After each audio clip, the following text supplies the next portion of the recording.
प्यारे विद्यार्थियों, आपका स्वागत है इस सेशन में जिसमें हम unit 2 describe the specification of optical fibre cable का session 3 describe fibre optic cable specification पढ़ेंगे। इस सेशन में हम मुख्यतः ऑप्टिकल फाइबर केबल की विशेषताओं के बारे में पढ़ेंगे। मेरा नाम है गोविंद लबरा और मैं वोकेशनल ट्रेनर टेलीकम्युनिकेशन के रूप में कार्य कर रहा हूं government senior secondary school Palaura, district Kangra में। इस सेशन में हम मुख्यतः 3 टॉपिक्स पर ध्यान देंगे जो कि है band radius, tensile strength, crush and impact. आइए हम अपना पहला टॉपिक बैंड रेडियस शुरू करते हैं। हमारा पहला टॉपिक है बैंड रेडियस। प्यारे बच्चों, बैंड रेडियस को हम मोड़ त्रिज्या के नाम से भी जानते हैं। बैंड रेडियस से हमारा अभिप्राय है कि हम ऑप्टिकल फाइबर केबल को अधिक से अधिक कितना मोड़ सकते हैं। बैंड रेडियस का ध्यान ऑप्टिकल फाइबर केबल को बिछाते समय यानी कि इंस्टॉल करते समय दिया जाता है। हम जानते हैं ऑप्टिकल फाइबर केबल में जानकारी रोशनी के रूप में एक स्थान से दूसरे स्थान तक जाती है। यदि band radius optical fibre cable के व्यास से 15 गुना अधिक होगा तो जानकारी एक स्थान से दूसरे स्थान तक ना के बराबर पहुंचेगी। बैंड रेडियस यानी कि मोड़ त्रिज्या को ऑप्टिकल फाइबर केबल के अंदरूनी वक्र से मापा जाता है। बैंड रेडियस का ध्यान न केवल ऑप्टिकल फाइबर केबल बल्कि अन्य प्रकार की केबल्स में भी रखा जाता है। आइए विद्यार्थियों, हम मोड़ त्रिज्या की परिभाषा की ओर ध्यान देते हैं। Band losses means that optical fibre exhibit additional propagation losses by coupling light from core modes to cladding modes when they are bent. Typically, these losses rise very quickly once a certain critical band radius is reached. विद्यार्थियों, जैसा कि हमने पढ़ा, band radius यानी कि मोड़ त्रिज्या का मतलब है ऑप्टिकल फाइबर में यदि मोड़ त्रिज्या से अधिक होगा तो जानकारी एक स्थान से दूसरे स्थान पर ना के बराबर पहुंचेगी। यदि मोड़ त्रिज्या से अधिक होगा तो यह महत्वपूर्ण जानकारी को बहुत अधिक नुकसान पहुंचाती है। यह ऑप्टिकल फाइबर कम्युनिकेशन में आने वाले बेंडिंग लॉसेस का एक बहुत ही सरल उदाहरण है। इस चित्र में ऑप्टिकल फाइबर कम्युनिकेशन को बहुत ही अच्छे ढंग से दर्शाया गया है, जिसमें ऑप्टिकल फाइबर कम्युनिकेशन के एक भाग से इनपुट दी गई है व दूसरे भाग से आउटपुट प्राप्त की गई है। इस चित्र में ऑप्टिकल फाइबर कम्युनिकेशन में आने वाले अन्य नुकसानों के बारे में भी बताया गया है, जैसे कि इम्प्योरिटीज, स्कैटरिंग, स्प्लाइसिंग। लेकिन यह नुकसान यदि अधिक ना हो तो इन्हें नज़रअंदाज किया जा सकता है। इस चित्र में बेंडिंग लॉसेस को भी बहुत अच्छे से दर्शाया गया है। जैसे कि आप देख सकते हैं कि बेंडिंग लॉस की वजह से ऑप्टिकल फाइबर कम्युनिकेशन में नुकसान उत्पन्न हुए हैं, जिससे रोशनी यानी कि जानकारी एक से दूसरे स्थान पर नहीं पहुंच पा रही है। जैसा कि हमने पढ़ा, बेंडिंग लॉसेस यानी कि मोड़ त्रिज्या यदि ज़रूरत से अधिक होगी तो जानकारी एक भाग से दूसरे भाग तक नहीं पहुंच पाएगी, क्योंकि ऑप्टिकल फाइबर कम्युनिकेशन में जानकारी रोशनी के रूप में एक से दूसरी जगह जाती है। प्यारे बच्चों, जैसा कि हमने पढ़ा, bending losses optical fibre communication में हमारी जानकारी को कई रूप से प्रभावित कर सकते हैं।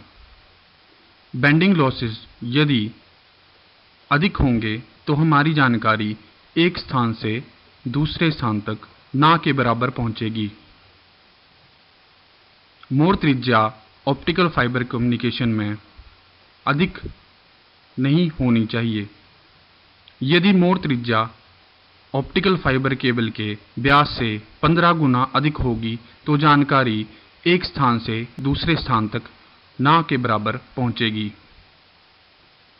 आइए हम मोड़ त्रिज्या के प्रकारों को समझते हैं।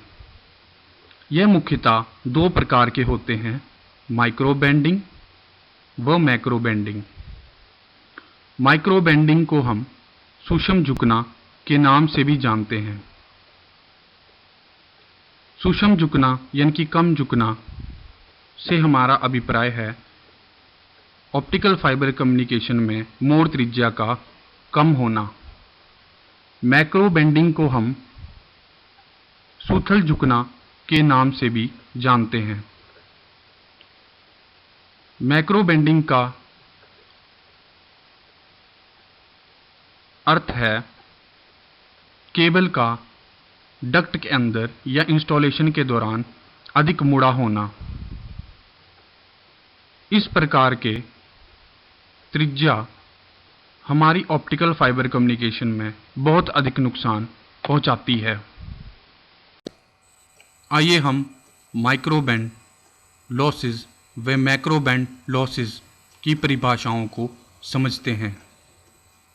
Micro bend losses.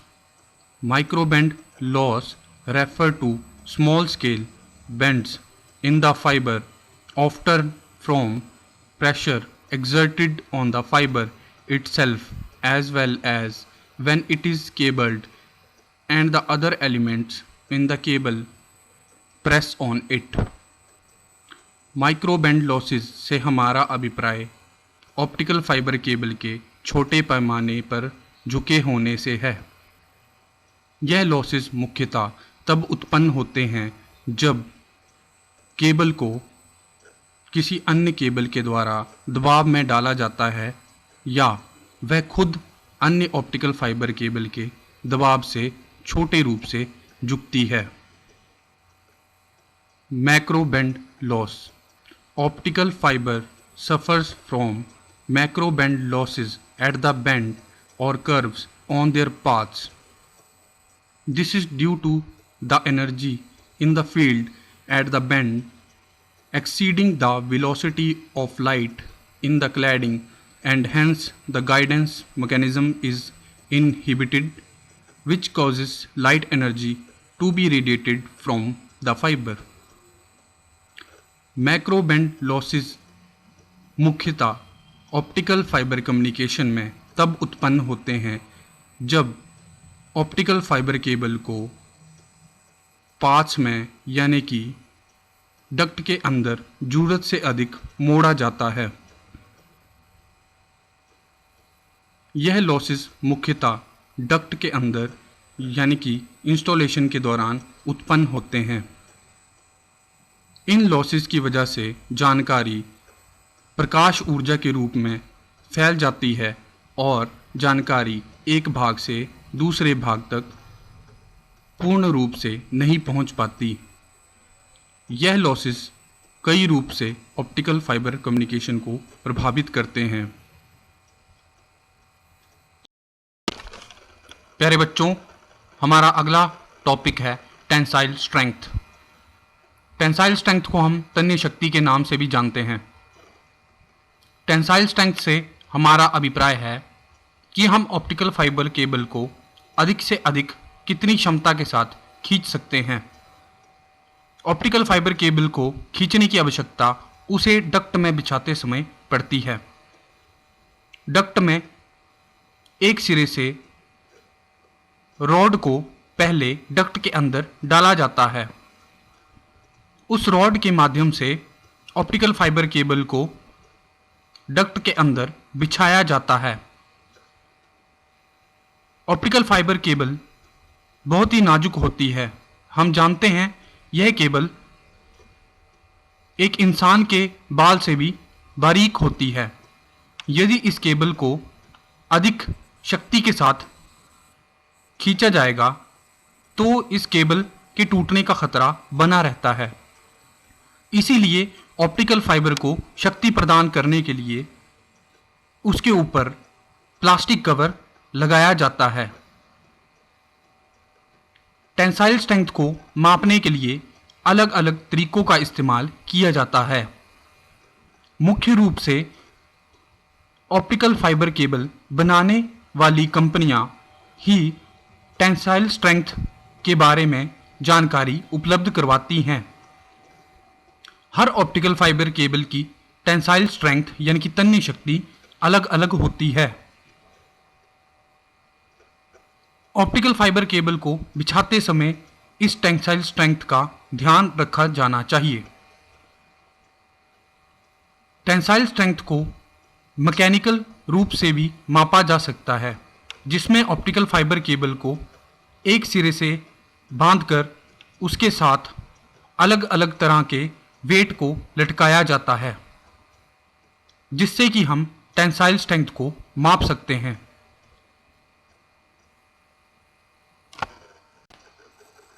आइए हम टेंसाइल स्ट्रेंथ की परिभाषा को समझते हैं। Tensile strength means the extent to which a fibre can be stretched without breaking and it is measured in term of minimum weight required to break the fiber. To determine the tensile strength of any fiber, it is tied to a hook at one end and weighted or slowly added to the other end until the fiber breaks. Tensile strength यानी कि तन्य शक्ति से हमारा अभिप्राय optical fibre cable को उसकी न्यूनतम क्षमता से अधिक खींचने से है। टेंसाइल स्ट्रेंथ को कई तरीकों से मापा जा सकता है। टेंसाइल स्ट्रेंथ ओएफसी कंपनीज यानी कि मैन्युफैक्चरर्स के द्वारा निर्धारित किया जाता है। टेंसाइल स्ट्रेंथ को मापने का मुख्य तरीका यह है कि एक हुक के द्वारा एक भाग पर ऑप्टिकल फाइबर को व दूसरे भाग पर वजन को लटकाया जाता है। फिर वजन को धीरे धीरे बढ़ाया जाता है। केबल के ब्रेक होने पर उस वजन को देखा जाता है व टेंसाइल स्ट्रेंथ यानी कि तन्य शक्ति को निर्धारित किया जाता है। तन्य शक्ति मुख्यतः इंस्टॉलेशन यानी कि ऑप्टिकल फाइबर केबल को बिछाने के दौरान ध्यान में रखी जाती है। यह एक महत्वपूर्ण टर्म है जिसका ध्यान इंस्टॉलेशन के दौरान रखा जाता है। यदि टेंसाइल स्ट्रेंथ से अधिक यानी कि तन्य शक्ति से अधिक ऑप्टिकल फाइबर को खींचा जाएगा तो ऑप्टिकल फाइबर केबल के टूटने का खतरा बना रहता है, जिससे कि हमारा ऑप्टिकल फाइबर कम्युनिकेशन पूर्ण रूप से प्रभावित होगा। विद्यार्थियों, टेंसाइल स्ट्रेंथ यानी कि तन्य शक्ति को मापने का यह एक बहुत ही मुख्य स्रोत है। यदि आप इस चित्र पर ध्यान दें तो आप पाएंगे कि ऑप्टिकल फाइबर केबल को मैकेनिकल आर्म्स यानी कि बाजुओं के द्वारा पकड़ा गया है व दूसरी ओर से वजन को बढ़ाया जा रहा है। इस तरीके से न केवल हम लोग ऑप्टिकल फाइबर केबल बल्कि अन्य मटेरियल्स की टेंसाइल स्ट्रेंथ को भी माप सकते हैं।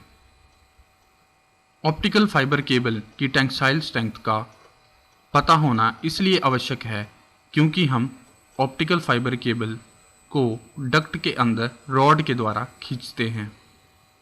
हम जानते हैं इंस्टॉलेशन के दौरान ऑप्टिकल फाइबर केबल पर कई प्रकार के प्रभाव पड़ते हैं और ऑप्टिकल फाइबर केबल बहुत ही नाजुक होती है। यदि हमें ऑप्टिकल फाइबर केबल के टेंसाइल स्ट्रेंथ यानी कि तन्य शक्ति का ज्ञान नहीं होगा तो ऑप्टिकल फाइबर केबल को कई रूप से नुकसान पहुंच सकता है, जिससे कि हमारा ओएफसी कम्युनिकेशन प्रभावित होगा। वह जानकारी एक स्थान से दूसरे स्थान ना के बराबर पहुंचेगी। प्यारे विद्यार्थियों, हमारा नेक्स्ट टॉपिक है crush and impact. Crush and impact को हम क्रश और प्रभाव के नाम से भी जानते हैं। क्रश एंड इम्पैक्ट से हमारा अभिप्राय केबल को बिछाते समय या इस्तेमाल करते समय उसके टूटने या दबने से है। प्यारे बच्चों, हम सब जानते हैं कि ऑप्टिकल फाइबर केबल बहुत ही नाजुक होती है। इसका व्यास किसी मनुष्य के बाल से भी कम होता है, इसलिए इसके टूटने का खतरा हमेशा बना रहता है। हमें इंस्टॉलेशन या फिर केबल को बिछाते समय कई सारी चीज़ों का ध्यान रखना होता है ताकि ऑप्टिकल फाइबर केबल टूटे ना। यदि ऑप्टिकल फाइबर केबल किसी भी रूप में क्रश या फिर प्रभाव में आती है तो हमारी जानकारी एक स्थान से दूसरे स्थान तक ना के बराबर पहुंचेगी। हम जानते हैं ऑप्टिकल फाइबर केबल में जानकारी रोशनी के रूप में एक स्थान से दूसरे स्थान तक पहुंचाई जाती है। यदि ऑप्टिकल फाइबर केबल में किसी भी प्रकार का इम्पैक्ट या क्रश होगा तो जानकारी एक स्थान से दूसरे स्थान तक नहीं पहुंच पाएगी। जैसा कि इस चित्र में दर्शाया गया है, ऑप्टिकल फाइबर केबल से जानकारी बाहर की ओर प्रकाश के रूप में फैल जाएगी। इसलिए हमें ऑप्टिकल फाइबर केबल को बिछाते समय विभिन्न प्रकार की चीज़ों का ध्यान रखना होता है। जैसा कि हमने अपने प्रीवियस सेशन में देखा, ऑप्टिकल फाइबर केबल को डक्ट के अंदर रॉड के द्वारा बिछाया जाता है। हम लोग रॉड को डक्ट के एक सिरे से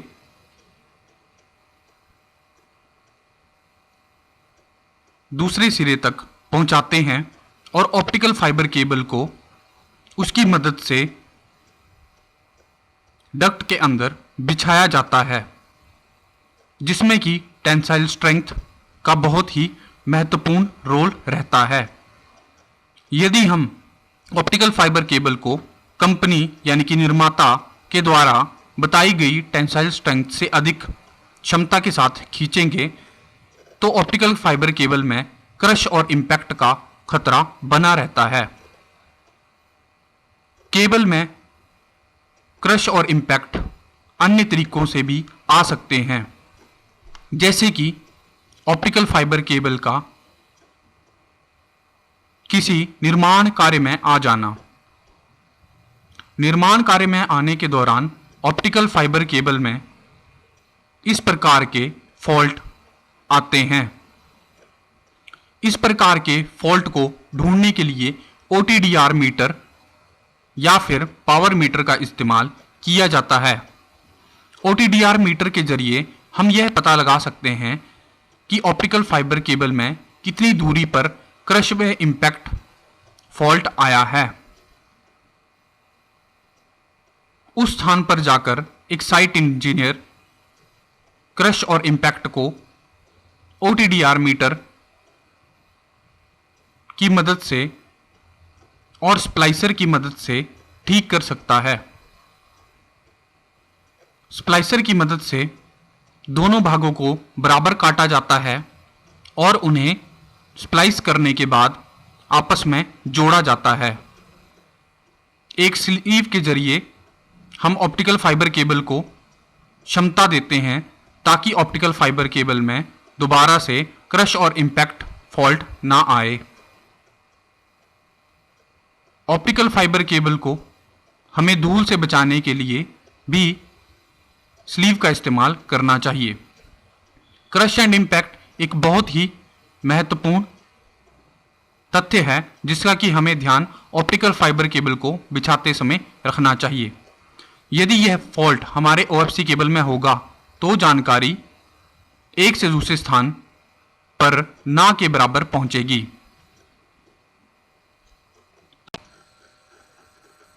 क्रश एंड इम्पैक्ट यानी कि क्रश और प्रभाव। इस प्रकार का नुकसान ऑप्टिकल फाइबर केबल में तभी उत्पन्न होता है जब ऑप्टिकल फाइबर केबल को ज़रूरत से अधिक वजन से दबाया जाए। हम जानते हैं एक डक्ट के अंदर ऑप्टिकल फाइबर केबल को बिछाया जाता है। यह खर्च बहुत ही अधिक होता है, इसलिए एक से अधिक केबल्स को डक्ट के अंदर एक साथ बिछाया जाता है। कई बार ज़रूरत से अधिक ऑप्टिकल फाइबर केबल पर वजन पड़ने से यह नुकसान उत्पन्न होते हैं। हम जानते हैं ऑप्टिकल फाइबर केबल बहुत ही नाजुक होती है। इसका व्यास किसी मनुष्य के बाल से भी कम होता है। यदि इस पर ज़रूरत से अधिक वजन डाला जाएगा तो ऑप्टिकल फाइबर केबल में क्रश और इम्पैक्ट उत्पन्न होगा। मुख्यतः इसे डक्ट के अंदर देखा जाता है। डक्ट के अंदर कई अन्य प्रकार की केबल्स व कंड्यूट्स डाली जाती हैं, लेकिन कई बार ज़रूरत से अधिक ऑप्टिकल फाइबर केबल पर वजन डलने से यह नुकसान उत्पन्न होते हैं। इस नुकसान को केबल कंड्यूट या फिर प्लास्टिक कवर की मदद से हटाया जा सकता है। इस नुकसान के द्वारा या फिर इन लॉसेस के द्वारा ऑप्टिकल फाइबर कम्युनिकेशन बहुत अधिक प्रभावित होता है। वह जानकारी एक स्थान से दूसरे स्थान तक नहीं पहुंच पाती। यदि हम डक्ट के अंदर कंड्यूट या प्लास्टिक कवर का इस्तेमाल करेंगे तो क्रश एंड इम्पैक्ट कभी भी हमारे ऑप्टिकल फाइबर कम्युनिकेशन को प्रभावित नहीं कर पाएगा। मैं आशा करता हूँ आप सभी को ये वीडियो पसंद आया होगा और ये टॉपिक्स अच्छे से समझ आए होंगे। धन्यवाद।